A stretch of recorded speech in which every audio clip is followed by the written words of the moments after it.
ध्यान देंगे जरा।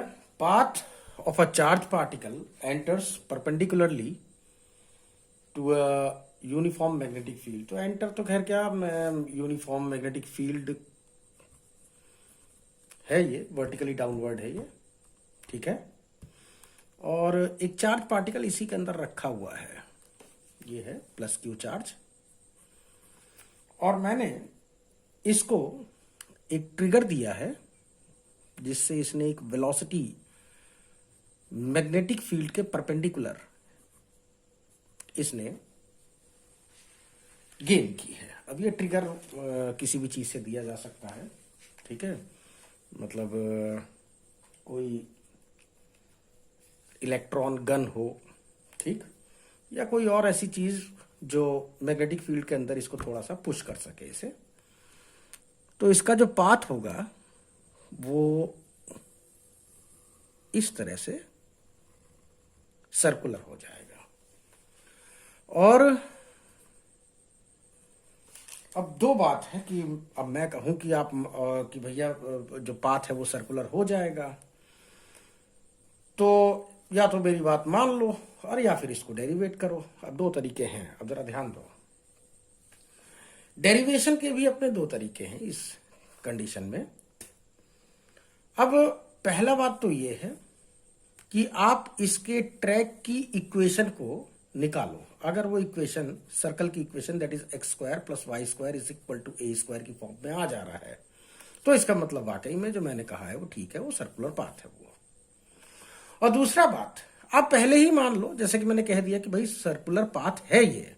अब सर्कुलर पाथ पे ये चल रहा है, तो सर्कुलर पाथ पे चलने के लिए जो जो कंडीशन चाहिए वो ये फुलफिल कर रहा हूं, ठीक। अब इसके इक्वेशन का डेरिवेशन पॉसिबल नहीं है, इसकी वजह मैं बताने वाला हूं आपको भी, लेकिन अभी नहीं, इससे अगले वाले लेक्चर में बताऊंगा। तो मैंने अभी मान लिया है कि इसका पाथ सर्कुलर है या नहीं, मतलब सर्कुलर है, ठीक है। अब हम वेरीफाई कर लेते हैं कि वाकई में पाथ सर्कुलर है या नहीं है। तो पहली बात तो यह कि कोई भी पार्टिकल सर्कुलर पाथ पे क्यों चलेगा, कोई भी पार्टिकल हो सर्कुलर पाथ पे क्यों चल रहा है। जैसे मान लीजिए कि इलेक्ट्रॉन न्यूक्लियस के अराउंड घूम रहा है सर्कुलर पाथ पे, तो क्यों घूम रहा है। सन के अराउंड अर्थ सर्कुलर पाथ पे चल रही है, तो क्यों चल रही है, ठीक है। या आपने कोई भी स्टोन पीस अगर आपने अपने हाथ में लेके और इस तरह से उसे धागे में बांध के अगर ऐसे थोड़ा सा घुमाओ अगर, तो वो भी सर्कुलर पाथ पे चलता है। तो क्यों चल रहा है वो, तो क्यों का जो जवाब है वो ये है कि सेंट्रीपिटल फोर्स की जरूरत है सर्कुलर पाथ पे चलने के लिए। यानी कोई सर्कुलर मोशन तभी पॉसिबल ही होता है जब उसके ऊपर कोई ऐसा फोर्स लग रहा हो जो कि हमेशा टुवर्ड्स द सेंटर एक्ट कर रहा हो। मतलब इस पॉइंट पर भी फोर्स की डायरेक्शन ऐसे है, इस पॉइंट पर भी फोर्स की डायरेक्शन ऐसे है, इस पॉइंट पर भी फोर्स की डायरेक्शन ऐसे है, ठीक है। तो अगर इस फोर्स को हम बोलते हैं सेंट्रीपिटल फोर्स, राइट। और सेंट्रीपिटल फोर्स किसी नए टाइप का ये फोर्स नहीं है। ये नेचर में जितनी भी जो फोर्सेस हैं, नेचुरल फोर्सेस जितनी भी हैं, वो किसी भी जगह पर सेंट्रीपिटल फोर्स का काम कर सकती हैं। जैसे अगर ये मान लीजिए अर्थ है और ये सन के अराउंड घूम रहा है, मान लीजिए सन है ये, ठीक है, और इस तरह से सर्कुलर ट्रैक पे मान लीजिए चल रहा है ये, तो घूमने के लिए ऑब्वियस सी बात है एक फोर्स की जरूरत है जो कि टुवर्ड द सेंटर लग रहा हो हमेशा। और वो फोर्स कोई नेचुरल फोर्स होगी, तो यहां पर कौन सी है वो नेचुरल फोर्स, जो ग्रेविटेशनल फोर्स है between earth and sun, right. यही toward the centre of the path लग रही है। अगर मान लीजिए आपने किसी स्टोन पीस को ऐसे धागे से बांध के और इस तरह से कर रहे हैं, तो क्या होगा, जो धागा होता है थोड़ा सा खिंच जाता है, इसमें टेंशनल फोर्स आ जाती है। तो जो टेंशनल फोर्स है वही इस टाइम पर centripetal force that is mv square upon r का काम कर रही है। कहां पर, इस कंडीशन में टेंशनल फोर्स काम कर रही है, इस कंडीशन में mv स्क्वायर अपॉन आर का काम कौन कर रहा है, जो ग्रेविटेशनल फोर्स है। इसी तरह से अगर मान लीजिए ये कोई इलेक्ट्रॉन है जो इस तरह से रिवॉल्व कर रहा है, तो अपने न्यूक्लियस के अराउंड सर्कुलर पाथ पे, तो वहां पर भी आपको सेंट्रीपिटल फोर्स की जरूरत है। तो centripetal force mv square upon r का काम कौन कर रहा है वहां पर, जो इलेक्ट्रिकल फोर्स है इन दोनों के बीच में, यानी कि इलेक्ट्रॉन और जो न्यूक्लियस है, ठीक, इसके बीच में जो भी आपका इलेक्ट्रोस्टैटिक फोर्स लग रही है वही सेंट्रीपिटल फोर्स का काम कर रही है। 1/4πε0 Q1 Q2/r²। Q1 इसका चार्ज है, Q2 इस इलेक्ट्रोड का चार्ज है, राइट, और R इस पाथ की रेडियस है। तो अब अगर मैं ये बात यहां पर प्रूफ कर दूं कि वाकई में कोई ऐसी फोर्स लग रही है जो कि हमेशा toward the centre of the path है, तो मेरे ख्याल से मेरा काम बन जाएगा, है ना। तो मेरा बात जो मैंने कहा है कि हाँ ये सर्कुलर पाथ पे ही चलेगा, ये वो बात एकदम प्रूफ हो जाएगी, ठीक है। तो इसके लिए आप एक काम करिए, जो अब देखिए मैग्नेटिक फील्ड में इसने ये v वेलोसिटी से चल रहा है और मैग्नेटिक फील्ड के परपेंडिकुलर चल रहा है, तो इसके ऊपर मैग्नेटिक फोर्स तो लगेगी ही लगेगी। तो वो जो मैग्नेटिक फोर्स है उसकी डायरेक्शन को जरा चेक करो क्या है। तो जो मैग्नेटिक फोर्स होती है F is equal to q into, ये चार्ज पार्टिकल प्लस क्यू है, ये Q into v cross b है। तो V और V क्रॉस बी की जो डायरेक्शन होगी वही सेम फोर्स की डायरेक्शन होगी। तो देख लेते हैं V क्रॉस बी की डायरेक्शन क्या है। तो इसके लिए मुझे दोनों वेक्टर एक ही पॉइंट से डिजाइन करने, वेक्टर V और वेक्टर B। तो ध्यान से देखेंगे, ये वेक्टर V हो गया, ये है, इस पेन को मैं वेक्टर V से दिखा रहा हूं, राइट। और ये दूसरा जो पेन है इसको मैं डाउनवर्ड ये वेक्टर B को दिखा रहा हूं। तो मैंने दोनों को एक ही पॉइंट से मैंने बना लिया है, दोनों परपेंडिकुलर है, ये वेलोसिटी है और ये मैग्नेटिक फील्ड है। अब आप सीधे हाथ से जरा देखेंगे, ए ऐसे घुमाएंगे, है ना, V से B की तरफ इस तरह से, ऐसे राइट हैंड थंब रूल से। तो फोर्स की डायरेक्शन कैसी लग रही है, इधर की तरफ, यानी कि इस पॉइंट पर जो भी फोर्स की डायरेक्शन है या मैग्नेटिक फोर्स की डायरेक्शन है वो इधर की तरफ लग रही है। ये रहा, ये सेंटर है, ठीक। तो ये फोर्स की डायरेक्शन हो गई। ये चलिए मैं इसे मैग्नेटिक फोर्स F लिख दे रहा हूं मैं इसको, ठीक है। अब मैं किसी दूसरे पॉइंट पर भी चेक कर लूं, मान लीजिए ये वाला कोई पॉइंट है, तो यहां पर वेलोसिटी की डायरेक्शन कैसी होगी, वेलोसिटी की डायरेक्शन ऐसी होगी, ठीक। बात समझ में आ गई। तो ये हो गई वेलोसिटी की डायरेक्शन और मैग्नेटिक फील्ड डाउनवर्ड है। तो ये हो गया वेलोसिटी, ये हो गया मैग्नेटिक फील्ड। फिर से जरा ध्यान से देखें, V से B की तरफ, ये ध्यान से देखें, ये हो गया इधर की तरफ वेलोसिटी और ये डाउनवर्ड नीचे की तरफ, ये क्या है, ये है मैग्नेटिक फील्ड, राइट। तो अब जरा ध्यान से देखेंगे, मैं सीधे हाथ को V से B की तरफ घुमा रहा हूं लाइक दिस, है ना। तो फोर्स किधर की तरफ लग रही है, टुवर्ड्स मी, यानी कि ऐसे, ठीक है ना। तो यहां पर भी फोर्स डाउनवर्ड ही लग रही है। इसी तरह से इस जगह पर जो वेलोसिटी है ये वो ऐसे है, तो यहां पर भी जो फोर्स लग रही है वो भी डाउनवर्ड है, ऐसे, मतलब जो मैग्नेटिक फील्ड है वो डाउनवर्ड है। तो जब V क्रॉस B निकालोगे तो ये भी ऐसे ही आ जाएगा। यहां पर भी वेलोसिटी ऐसे और वेक्टर भी नीचे की तरफ है, तो जब आप फोर्स निकालोगे तो वो भी toward the centre of the path आ रहा है। इसका मतलब जो मैग्नेटिक फोर्स है या जो लॉरेंट फोर्स है वही यहां पर सेंट्रीपिटल फोर्स का काम कर रही है। बात समझ में आ गई। ये जो mv²/r, जिसको आप लोग क्या बोलते हो, सेंट्रीपिटल फोर्स बोलते हो, तो इसका मतलब ये है कि एक जो ये मैग्नेटिक फोर्स है वही सेंट्रीपिटल फोर्स प्रोवाइड कर रही है। यानी यहां पर जो सेंट्रीपिटल फोर्स प्रोवाइड हो रही है mv²/r, वो कौन प्रोवाइड कर रहा है, वो ये मैग्नेटिक फोर्स प्रोवाइड कर रही है, क्योंकि ये हमेशा toward the centre of the path लग रही है ना। तो इस बात से ये बात प्रूफ हो गई है कि एक फोर्स है जो toward the centre of the path लग रही है। इसका मतलब है कि ये सर्कुलर ट्रैक पे चलेगा। इसका मतलब जो हमने कॉन्सेप्ट लिया था वो बिल्कुल सही लिया था वो, ठीक। तो ये हो गया आपका क्यू वी बी, मैग्नीट्यूड लिख रहा हूं मैं इसका, q v b sine 90, right ना। वेलोसिटी और जो मैग्नेटिक फील्ड है ये हमेशा परपेंडिकुलर है ही। तो कुछ कट आ रहा हो तो काट लो। तो मेरे ख्याल से एक वेलोसिटी से ये वेलोसिटी कट जाएगी, साइन 90 की वैल्यू 1 है। तो यहां से आपको पाथ ऑफ द रेडियस पता लग जाएगा, m v upon q b. ये लीजिए, ये हो गया। बात समझ में आ गई, ठीक है। अच्छा, अब जरा ध्यान देंगे, रेडियस किस किस के ऊपर डिपेंड कर रही है। मास जितना ज्यादा होगा रेडियस भी उतनी ज्यादा होगी, वेलोसिटी जितनी ज्यादा होगी, वेलोसिटी की भी प्रोपोर्शनल है, उतनी ही रेडियस भी ज्यादा होगी। लेकिन ये चार्ज के इनवर्सली प्रोपोर्शनल है। इसका मतलब चार्ज की वैल्यू जितनी ज्यादा होगी, जो रेडियस है वो उतनी ही कम होगी। और दूसरा, जो रेडियस है वो मैग्नेटिक फील्ड के क्या है, ये भी इनवर्सली प्रोपोर्शनल दिख रहा है आपको। तो इसका मतलब मैग्नेटिक फील्ड जितना ज्यादा स्ट्रांग होगा, पाथ का जो रेडियस होगा उतना ही कम होता चला जाएगा, ठीक है। यहां तक तो बिल्कुल कोई दिक्कत परेशानी नहीं है ना, ठीक है। हाँ, अगर आप टाइम पीरियड निकालना चाहें कि इसे एक राउंड कंप्लीट करने में कितना टाइम लगेगा, तो टाइम पीरियड निकालने के लिए टाइम पीरियड क्या होगा, time is equal to distance upon velocity. तो एक राउंड कंप्लीट करने में कितना टाइम लगेगा, इस ये निकलेगा कि एक राउंड कंप्लीट करने में कितना इसने डिस्टेंस ट्रेवल किया, तो जितना इसका सरकमफ्रेंस है उतना किया इसने, 2πr डिवाइडेड बाय किस वेलोसिटी से चल रहा था, तो ये वेलोसिटी v हो गई। अब r की वैल्यू तो आपको पता ही है कितनी है, 2π अपॉन v, r की वैल्यू है mv upon q b, mv upon q b, तो ये कैंसिल हो जाएगा और टाइम पीरियड आ जाएगा 2πm अपॉन क्यूबी, ये टाइम पीरियड है। अगर आप फ्रीक्वेंसी निकालना चाह रहे हैं तो फ्रीक्वेंसी निकालने के लिए f इज इक्वल टू हो जाएगा 1 अपॉन टाइम पीरियड के, तो ये हो गया क्यूबी अपॉन 2πm। ये आंसर आपका सेकंड में है अगर एसआई यूज कर रहे हो, ये आंसर आपका हर्ट्ज में आएगा अगर आप एसआई सिस्टम यूज कर रहे हो तो, ठीक है। अच्छा, यहां पर ये चीज बात ध्यान रखने की टाइम पीरियड या फ्रीक्वेंसी वेलोसिटी से बिल्कुल इंडिपेंडेंट है। अगर फॉर्मूले में अगर आप देखें तो वेलोसिटी पहले ही कट चुकी है, तो वेलोसिटी फॉर्मूले में आ ही नहीं रहा है, तो इसका मतलब पार्टिकल का जो टाइम पीरियड है मैग्नेटिक फील्ड के अंदर जाने के बाद जब ये सर्कुलर ट्रैक पे चलेगा तो जो उसका टाइम पीरियड है वो वेलोसिटी से इंडिपेंडेंट है, यानी कि वेलोसिटी चाहे कुछ भी हो टाइम पीरियड उतना ही लगना है, अगर मास, चार्ज और मैग्नेटिक फील्ड की वैल्यू नहीं चेंज हो रही है तो, ठीक है ना, बात समझ में आ गई।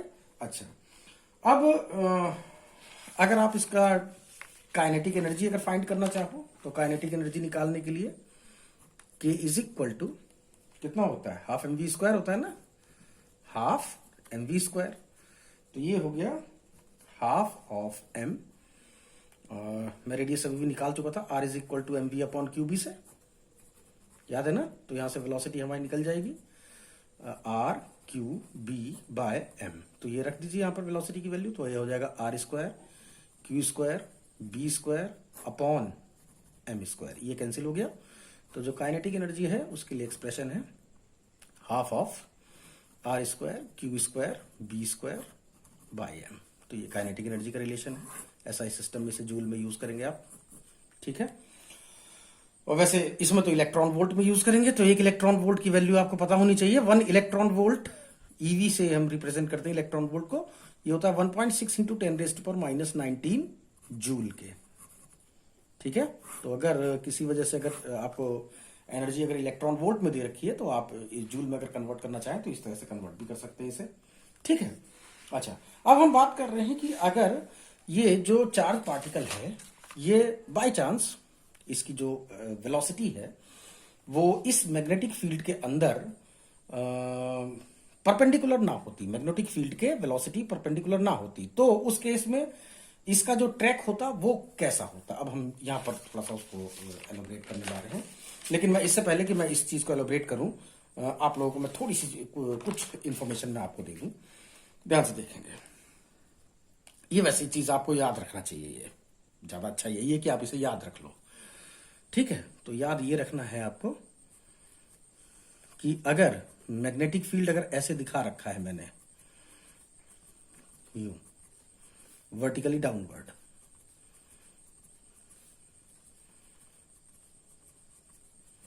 तो जो पॉजिटिव चार्ज है उसकी जो डायरेक्शन है वो आपको एंटी क्लॉकवाइज लेनी है अगर पॉजिटिव चार्ज है तो, लेकिन अगर नेगेटिव चार्ज अगर है तो उसके लिए जो ट्रैक की जो डायरेक्शन है वो आपकी तरफ से देखने पे ये क्लॉकवाइज होगा ये, ठीक।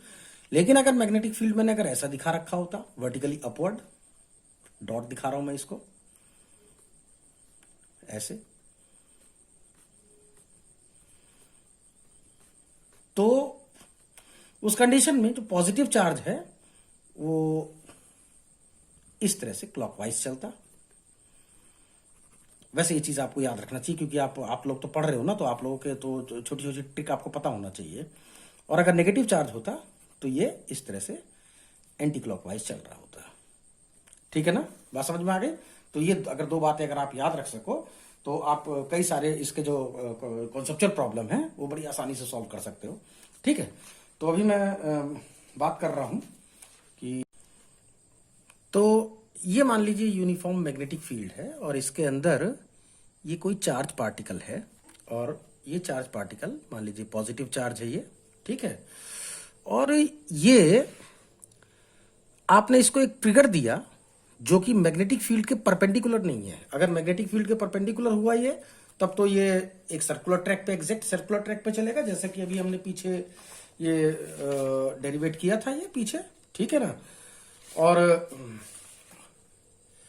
अब की बार मैं जो इसको ट्रिगर दे रहा हूं वो मैग्नेटिक फील्ड के परपेंडिकुलर इस तरह से ना लेके मैं ऐसे एक ट्रिगर ले रहा हूं एट एंगल थीटा, यानी मैग्नेटिक फील्ड से, इस मैग्नेटिक फील्ड से थीटा डिग्री के एंगल पर है ये, राइट।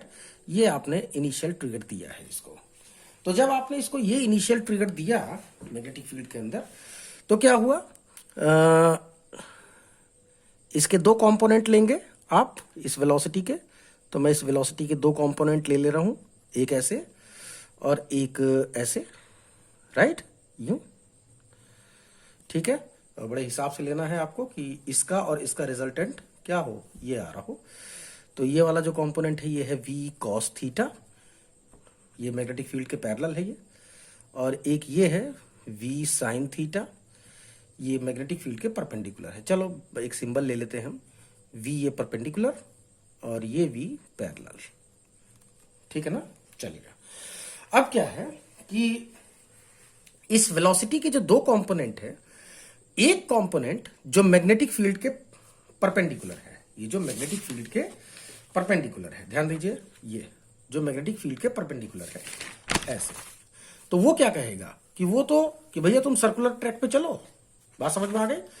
तो ये वाला जो कंपोनेंट है वो कह रहा है तुम ऐसे चलो, कैसे, इस तरह से, मतलब आप ऐसे आप ऐसा सोचो कि आप यहां पर जमीन पे खड़े हो और मैग्नेटिक फील्ड ऐसे आपके ऊपर, सर के ऊपर से ऐसे ऊपर से नीचे की तरफ आ रहा है। ऐसे समझो कि आप यहां पर खड़े हो, ये आपका सर है, ये आपकी बॉडी, ठीक, और जो मैग्नेटिक फील्ड है वो आपके सर के ऊपर इस तरह से डाउनवर्ड है, ठीक है ना। तो इसका मतलब ये हो गया कि जो मैग्नेटिक फील्ड की जो डायरेक्शन है वो आपकी तरफ से देखने पर वो कैसी लगेगी, वर्टिकली डाउनवर्ड लगेगी। तो वर्टिकली डाउनवर्ड मैग्नेटिक फील्ड में जो पॉजिटिव चार्ज है उसकी डायरेक्शन कैसी होती है, एंटी क्लॉकवाइज होती है। तो वो आपकी तरफ से देखने पे इस तरह से एंटी क्लॉकवाइज ऐसे चलेगा, ये देखो ऐसे, मेरा हाथ जरा देखो ऐसे, इज दैट क्लियर। तो वेलोसिटी का ये वाला कंपोनेंट कह रहा है कि बेटा तुम ऐसे चलो सर्कुलर ट्रैक पे, ठीक। और ये परपेंडिकुलर वाला, ये जो पैरेलल है मैग्नेटिक फील्ड के, ये क्या कह रहा है, इसकी भी सुनो भाई। तो मैंने आपको बताया था कि अगर कोई चार्ज पार्टिकल इस मैग्नेटिक फील्ड के अंदर, अगर मैग्नेटिक फील्ड के पैरेलल ही चल रहा हो तो इसके ऊपर कोई मैग्नेटिक फोर्स नहीं लगेगी। तो इसका मतलब ये बिल्कुल सीधा ऐसे ऐसे सीधा चलता रहेगा ये। तो ये वाला जो कंपोनेंट है ये मैग्नेटिक फील्ड के पैरेलल है। ये जो पैरेलल, जो मैग्नेटिक फील्ड के पैरेलल है ये वाला वेलोसिटी का ये कंपोनेंट, वो ये कहेगा कि आप ऐसे स्ट्रेट पाथ पे चलो, बिल्कुल सीधा ऐसे स्ट्रेट पाथ पे, ठीक। अब रिजल्ट क्या होगा, रिजल्ट ये होगा कि इस कंपोनेंट की वजह से ये सर्कुलर ट्रैक पर भी चलेगा और इस कंपोनेंट की वजह से सीधा भी चलेगा। दोनों का रिजल्टेंट ये होगा कि ये ऐसे चलेगा, देखो इस तरह से हेलिकल पाथ पे, ऐसे एक स्प्रिंग टाइप का बनाता हुआ। तो मैं इसको बना दे रहा हूं, इसको ऐसे, ध्यान से देखेंगे जरा, इधर से देखने पर आपको ये एंटी क्लॉकवाइज दिखना चाहिए। तो कुछ मैं ऐसे बना रहा हूं,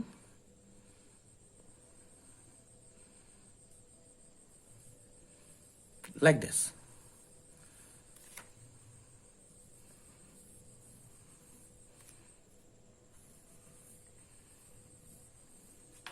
ठीक है।